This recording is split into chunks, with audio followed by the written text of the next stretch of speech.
Everyone, आप देख रहे हैं न्यूज़ोपीडिया। 2009 के लोकसभा चुनाव से पहले नीतीश कुमार ने कहा था एनडीए और यूपीए में से जो भी बिहार को विशेष राज्य का दर्जा देने को तैयार होगा, हम उसी का समर्थन करेंगे। नीतीश कुमार इस वक्त बीजेपी का समर्थन कर रहे हैं और एनडीए का हिस्सा है।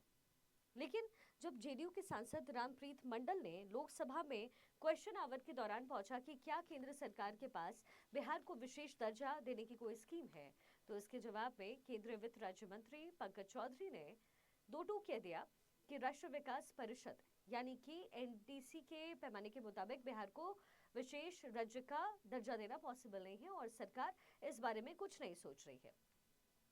बात खुद पर न आए इसलिए मिनिस्टर पंकज चौधरी ने बकायदा पुराने रिकॉर्ड्स दिखा दिए और कहा कि यूपीए के समय भी बिहार को लेकर के एक इंटर मिनिस्ट्रियल ग्रुप बना था और इस ग्रुप ने भी अपने रिकॉर्ड में कहा कि मानकों के मुताबिक बिहार को विशेष राज्य का दर्जा नहीं दिया जा सकता है। यानी जो नीतीश कुमार बिहार के विशेष राज्य के दर्जे की मांग करते रहे हैं और वो एनडीए का हिस्सा रहे हैं, उनकी इस मांग को एक तरीके से एनडीए सरकार ने, मोदी सरकार ने सीधा साफ झटका दे दिया। बजट भी पेश हुआ, उसमें भी यही हुआ। विशेष राज्य पर सियासत की बात हो गई, लेकिन आखिर ये विशेष राज्य होता क्या है?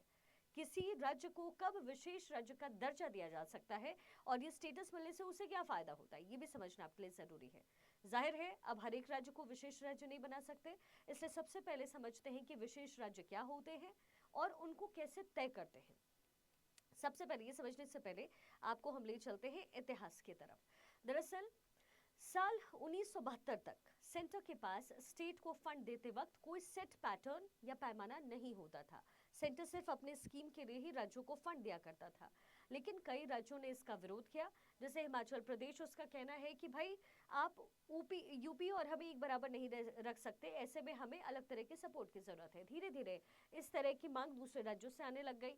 उस समय योजना आयोग के उपाध्यक्ष थे जे.आर. गाडगिल। उन्होंने एक फॉर्मूला तय किया और इस फॉर्मूले के तहत 1969 में पहली बार 3 राज्यों को विशेष राज्य का दर्जा मिला। इसमें असम था, नागालैंड था और जम्मू कश्मीर था। आप समझते हैं कि कोई राज्य विशेष राज्य किन स्थिति में बनता है। इसकी 5 बड़ी और मेन शर्त होती है जो हम आपको एक एक करके बताएंगे। पहली तो ये कि ये स्टेट का ज्यादातर इलाका पहाड़ी हो या बेहद टफ टेरेन हो, दुर्गम हो, जहां कनेक्टिविटी आसान ना हो, जहाँ इंफ्रास्ट्रक्चर को बनाना, सामान को लाना ले जाना आसान ना हो। दूसरा पैमाना है कि उस स्टेट की पॉपुलेशन बहुत कम हो या फिर उसका ज़्यादातर हिस्सा जो है वो ट्राइबल हो या आदिवासी हो। तीसरी शर्त इसकी है कि वो स्टेट अगर बॉर्डर स्टेट है, उसकी सीमाएं अगर दूसरे देशों के साथ मिलती है, खासतौर पर शत्रु देशों के साथ, और वो देश रणनीतिक रूप से बेहद इंपॉर्टेंट हो। इस कैटेगरी में चौथी वजह है वो ये कि वो स्टेट अगर आर्थिक लिहाज से और इंफ्रास्ट्रक्चर यानी कि विकास के लिहाज से बहुत पिछड़ा हुआ हो। और 5वीं शर्त इसमें होती है कि स्टेट की फाइनेंशियल हेल्थ ठीक ना हो, यानी पैसे तो हो लेकिन उसका मैनेजमेंट, उसका इस्तेमाल ठीक से ना हो पा रहा हो। तो इन 5 कंडीशंस में से अगर कोई भी स्टेट आता है तो वो स्पेशल राज्य का दर्जा मांग सकता है। अब सवाल ये है कि कोई राज्य विशेष राज्य का दर्जा अगर मिल जाता है तो उससे फायदा क्या होता है। तो चलिए ये भी आपको बताते हैं। पहला फायदा कि जो विशेष राज्य होते हैं उन्हें केंद्र से ज्यादा ग्रांट मिलती है, ज्यादा आर्थिक मदद मिलती है। आमतौर पर केंद्र सरकार जब अपनी योजनाओं के लिए स्टेट को कोई फंड देती है तो 30-70 के रेशो में देती है, यानी 30% ग्रांट मिलती है और 70% जो मदद होती है वो लोन की शक्ल में मिलती है।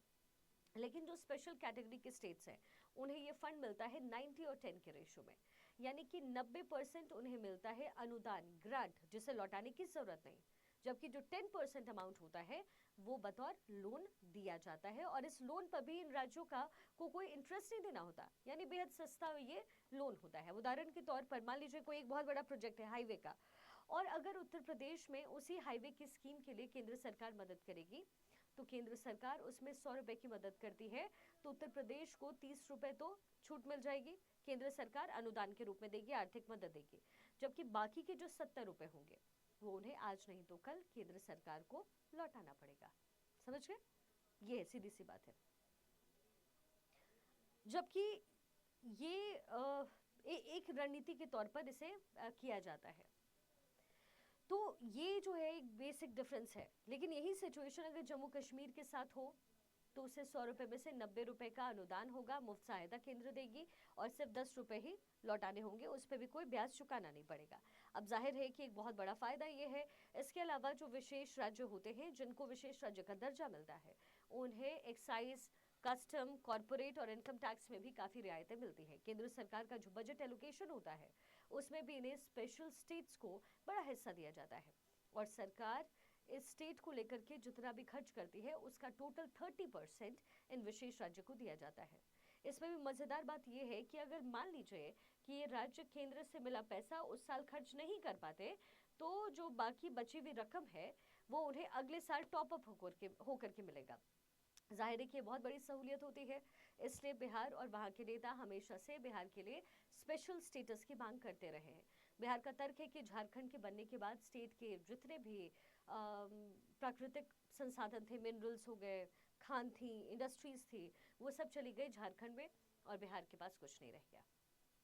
यही नहीं, बिहार में गरीबी, सूखा और बाढ़ की समस्या भी बड़ी आम है, ये नेता गिनाते हैं और इसके हवाले से स्पेशल स्टेटस की मांग करते हैं। लेकिन केंद्र सरकार ने गठबंधन में होने के बाद भी नीतीश कुमार की ये मांग नहीं मानी। हाँ, बजट में ज़रूर उन्हें सहूलियत दी गई है, तो ये एक अच्छा हुआ है बिहार के साथ। लेकिन विशेष राज्य जो मांगा जा रहा था बार बार नीतीश कुमार की तरफ से, केंद्र उसके लिए नहीं मानी है।